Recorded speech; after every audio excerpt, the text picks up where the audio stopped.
Hey everyone, welcome back to Corporate Decoder. Today we are diving into a report from OGE Energy Corp, and trust me, there's more here than just electricity bills. We'll see if their plans to electrify your portfolio are actually grounded in reality. The report reveals details from their recent shareholder meeting and a peek at their financials. Is everything as bright as they'd like us to believe? Let's find out. Before we begin, if you enjoy getting these corporate reports decoded into plain English, please subscribe. Also, make sure to join our Discord community, link in the description, to discuss your thoughts and insights with other investors. This report is from May 2025. It's an 8K filing, which is like a quick update a company gives to the Securities and Exchange Commission, or SEC, about important events. Think of it as a snapshot, not the whole album. First up, let's talk about their annual shareholder meeting. This is where the big decisions get voted on. Imagine it as a corporate election. The shareholders elected 10 members to the board of directors. Think of the board as the company's leadership team.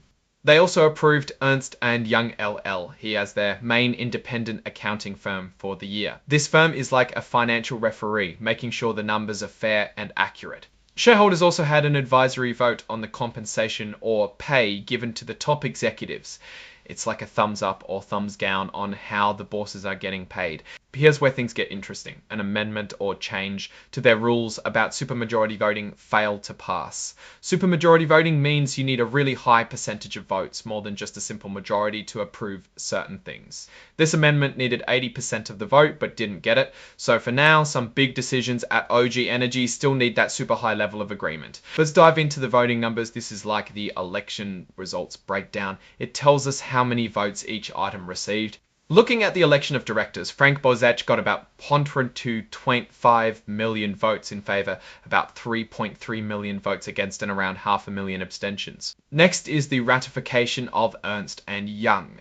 They got about 169.4 million votes in favour and about 3.4 million votes against it.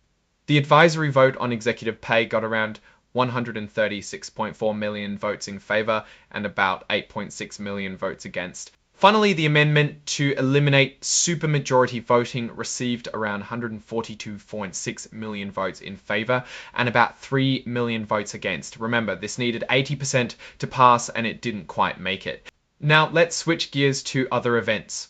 This is where the company shares any other important news. OGE Energy's board of directors declared a third quarter dividend of just over 0.2 cents per share of stock. This is basically a payment to shareholders, and it's set to be paid in late July 2025 to those who own the stock by early July 2025, to those who own the stock by early July 2025, to those who own the stock by early July 2025, to those who own the stock by early July 2025, to those who own the stock by early July 2025, to those who own the stock by early July 2025, to those who own the stock by early July 2025, to those who own the stock by early July 2025 to now. OGE Energy seems to have a pretty stable leadership given the re-election of all board members.